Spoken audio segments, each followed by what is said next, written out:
beautiful face. Well,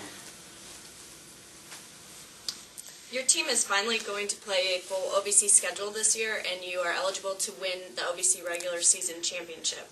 Tell us your thoughts on finally making it to this point. We're very excited. We've played a lot of the conference schools the last 3 years since I've been here, so we're pretty familiar with a lot of the opponents, but to have some consistency in our schedule after Christmas is going to be really nice. The last couple of years we played pretty much on everybody's bye week that we could schedule, so we played a lot of just Monday, Tuesday games. We didn't have a lot of weekend games, so to go to the Saturday, Monday format I think will be really nice for our team to have that consistency. You are still 1 year away from being eligible for postseason play. How do you use this season to prepare for finally being postseason eligible next year? Well, we've approached each season I've been there the exact same way. We try to win every game. We prepare for every game. We don't talk about not being eligible for the postseason. There is a postseason tournament we are eligible for in the WBI, and now being in the conference schedule, if we win it outright or finish second, we could have an opportunity to play in the women's NIT. So, the only thing we're really missing out on is being able to play in our conference tournament and the NCAA tournament, but we still approach it as we could participate in the postseason if we do what we need to do. What has been the most difficult part of reclassifying to Division I? I don't know that we ever talk about that or think about it. I think every school has unique challenges. They're only obstacles if we focus on them or let them be, but we handle things that come up. We treat them as speed bumps and not roadblocks, and we treat our team and we operate as a Division I team, and we have since I was hired, and I don't think we have any challenges that are greater than anybody else. They might just be a little bit different. Tell us your general thoughts about the upcoming season. We're excited. We have a lot of returners coming back this year, and this is the first season since I've been there that our upperclassmen have played for us as underclassmen. So we have some leadership that we haven't had in the past. So we're just excited.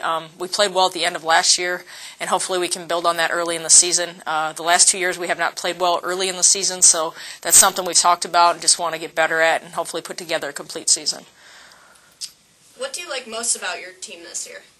I think we have a good balance of perimeter and post players. I think we have depth this year, and like I mentioned, having some upperclassmen leadership has been nice this far. They've done a great job just talking to the young kids, and they correct the younger players a lot of times before us coaches can even say anything. And I think when your program gets to that point, that's when you can start to become a really good team, when your upperclassmen can lead and almost coach the way that coaches can coach.